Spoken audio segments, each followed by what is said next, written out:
Hi hello ನಮಸ್ತೆ ಎಲ್ಲರೂ ಹೇಗಿದ್ದೀರಾ? ನೀವೆಲ್ಲರೂ ಚೆನ್ನಾಗಿದ್ದೀರಾ ಅಂತ ಅಂದ್ಕೊಂಡಿದ್ದೀನಿ. ಹಾಗೆ ನಾನು ಕೂಡ ಚೆನ್ನಾಗಿದ್ದೀನಿ ಅಂತ ಹೇಳ್ತಾ ಇವತ್ತಿನ ಕುಕ್ಕಿಂಗ್ ವ್ಲಾಗ್ನ ಸ್ಟಾರ್ಟ್ ಮಾಡ್ತಾಯಿದ್ದೀನಿ.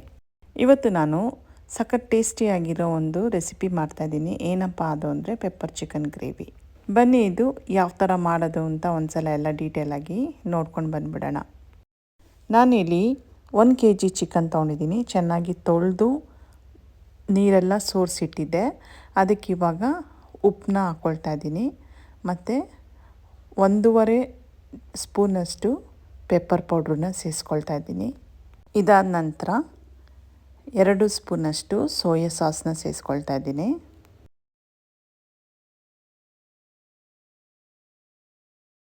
Pepper powder, salt, soya sauce ಎಲ್ಲ ಹಾಕಿದ ನಂತರ ಚೆನ್ನಾಗಿ ಇದನ್ನ ಮಿಕ್ಸ್ ಮಾಡ್ಕೊಳ್ಬೇಕು.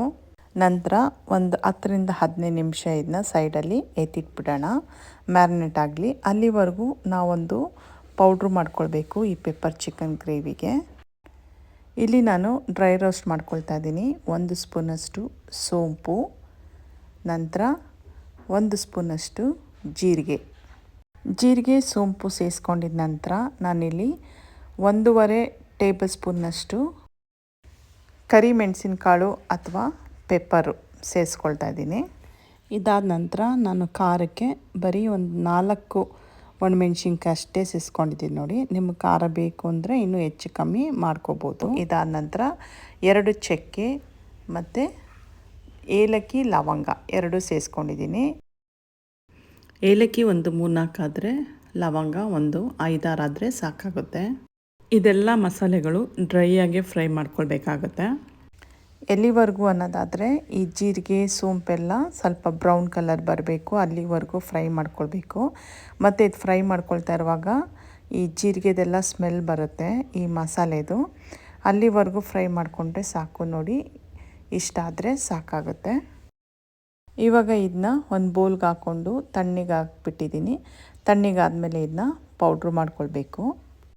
ಇಲ್ಲಿ ಚಿಕನ್ನ ಮ್ಯಾರಿನೇಟ್ ಮಾಡೋಕ್ಕೆ ಇಟ್ಟಿದ್ವಲ್ಲ, ಅದಕ್ಕೆ 2 ಟೇಬಲ್ ಸ್ಪೂನಷ್ಟು ಕಾರ್ನ್ಫ್ಲೋರ್ನ ಸೇರಿಸ್ಕೊಳ್ತಾ ಇದ್ದೀನಿ. ಕಾರ್ನ್ಫ್ಲೋರ್ನ ಸೇರಿಸ್ಕೊಂಡು ಇದನ್ನ ಚೆನ್ನಾಗಿ ಮಿಕ್ಸ್ ಮಾಡ್ಕೊಳ್ಬೇಕು. ಸ್ಪೂನಲ್ಲಾದರೆ ಮಿಕ್ಸ್ ಮಾಡ್ಕೊಳ್ಳಿ, ಸ್ಪೂನಲ್ಲಿ ಕಷ್ಟ ಆಗುತ್ತೆ ಅನ್ನೋದಾದರೆ ಕೈಯಲ್ಲೂ ಕೂಡ ನೀಟಾಗಿ ಮಿಕ್ಸ್ ಮಾಡ್ಕೊಳ್ಬೋದು. ಈ ಕಾರ್ನ್ಫ್ಲೋರೆಲ್ಲ ಚಿಕನ್ಗೆ ಕೋಟ್ ಆಗೋ ಥರ ನಾವು ನೀಟಾಗಿ ಮಿಕ್ಸ್ ಮಾಡ್ಕೊಳ್ಬೇಕು. ನಂತರ ಇಲ್ಲಿ ಚಿಕನ್ ಫ್ರೈ ಮಾಡ್ಕೊಳ್ಬೇಕು. ಅದಕ್ಕೋಸ್ಕರ ನಾನಿಲ್ಲಿ ಎಣ್ಣೆ ಹಾಕ್ಕೊಳ್ತಾ ಇದ್ದೀನಿ. ಎಣ್ಣೆ ಕಾದ ನಂತರ ನಾವು ಮ್ಯಾರಿನೇಟ್ ಮಾಡಿ ಇಟ್ಕೊಂಡಿದ್ವಲ್ಲ ಆ ಚಿಕನ್ನ ಸೇರಿಸ್ಕೊಳ್ಬೇಕು. ಲೋ ಫ್ಲೇಮಲ್ಲೇ ಈ ಚಿಕನ್ನ ನಾವು ಬೇಯಿಸ್ಕೊಳ್ಬೇಕಾಗತ್ತೆ.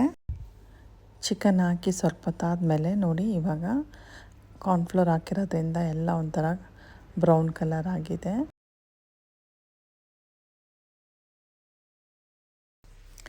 ಇದಾದ ನಂತರ ನಾನು ಲಿಡ್ ಕವರ್ ಮಾಡಿ ಲೋ ಫ್ಲೇಮಲ್ಲಿ ಒಂದು 8-10 ನಿಮಿಷ ನಾನು ಚಿಕನ್ನ ಬೇಯಕ್ಕೆ ಬಿಡ್ತಾಯಿದ್ದೀನಿ.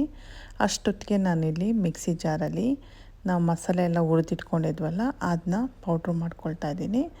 ಈ ಪೌಡ್ರು ತುಂಬ ನೈಸಾಗಿರಬಾರ್ದು, ಸ್ವಲ್ಪ ತರಿ ಥರನೇ ಇರಬೇಕು ನೋಡಿ. ಇಷ್ಟು ತರಿ ಇದ್ದರೆ ಸಾಕಾಗುತ್ತೆ ನೋಡಿ. ಇವಾಗ 8-10 ನಿಮಿಷ ಆಗಿದೆ. ಇವಾಗ ಲಿಡ್ ಓಪನ್ ಮಾಡ್ತಾಯಿದ್ದೀನಿ.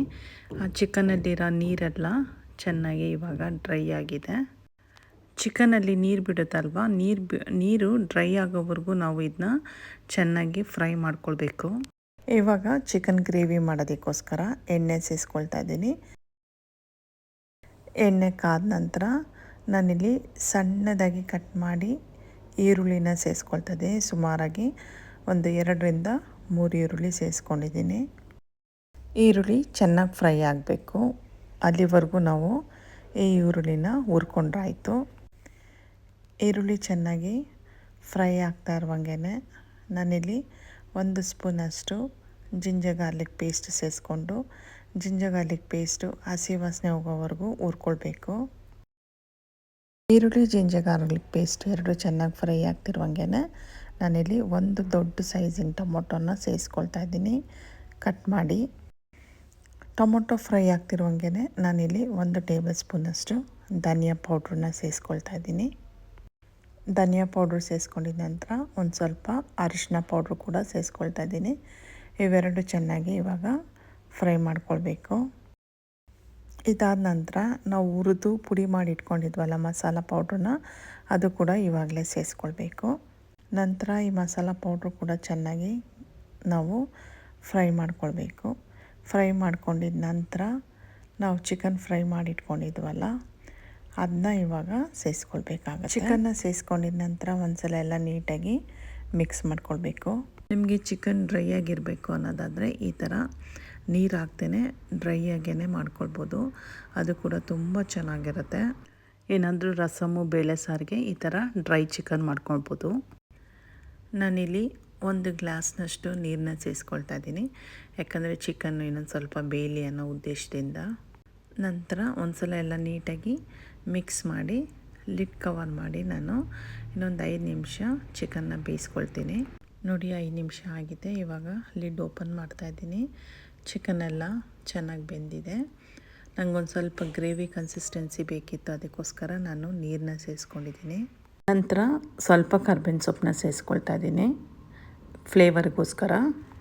ಲಾಸ್ಟಲ್ಲಿ ಕೊತ್ತಂಬರಿ ಸೊಪ್ಪು ಉದುರಿಸಿದ್ರೆ ಟೇಸ್ಟಿಯಾಗಿರೋ ಒಂದು ಪೆಪ್ಪರ್ ಚಿಕನ್ ಗ್ರೇವಿ ರೆಡಿ ಆಗುತ್ತೆ. ನೋಡಿ ನಾನು ಕೊತ್ತಂಬರಿ ಸೊಪ್ಪು ಉದುರಿಸಿದ್ಮೇಲೆ ಒಂದು ಸಲ ಎಲ್ಲ ನೀಟಾಗಿ ಮಿಕ್ಸ್ ಮಾಡ್ಕೊಳ್ತಾ ಇದ್ದೀನಿ. ಇದಿಷ್ಟೇ ರೆಡಿ ಆಯಿತು. ನೋಡಿದ್ರಲ್ಲ ಪೆಪ್ಪರ್ ಚಿಕನ್ ಗ್ರೇವಿ ಯಾವ ಥರ ಮಾಡೋದು ಅಂತ. ನಿಮ್ಗೇನಾದ್ರು ಡ್ರೈ ಆಗಬೇಕು ಅಂದರೆ ನೀವು ನೀರು ಸೇರಿಸದೇ ಇದ್ದರೆ ಅದು ಡ್ರೈ ಆಗಿರುತ್ತೆ. ಇದಿಷ್ಟೇ. ಹಾಗಿದ್ರೆ ಈ ರೆಸಿಪಿ ನಿಮ್ಗೆ ಇಷ್ಟ ಆಗಿದೆ ಅಂತ ಅಂದ್ಕೊತೀನಿ. ಹಂಗೆ ಇಷ್ಟ ಆಗಿದ್ದರೆ ಪ್ಲೀಸ್ ನನ್ನ ಚಾನೆಲ್ನ ಸಬ್ಸ್ಕ್ರೈಬ್ ಮಾಡ್ಕೊಳ್ಳಿ, ಹಾಗೆ ನಾನು ವಿಡಿಯೋಗೊಂದು ಲೈಕ್ ಕೊಡಿ, ಮತ್ತು ಪಕ್ಕದಲ್ಲೇ ಇರೋ ಬೆಲ್ ಬಟನ್ನ ಪ್ರೆಸ್ ಮಾಡಿ. ಆವಾಗ ನಾನು ಯಾವುದೇ ಒಂದು ವಿಡಿಯೋ ಹಾಕಿದ್ರೂ ಫಸ್ಟ್ ನೋಟಿಫಿಕೇಷನ್ ನಿಮಗೆ ಬಂದು ಸೇರುತ್ತೆ.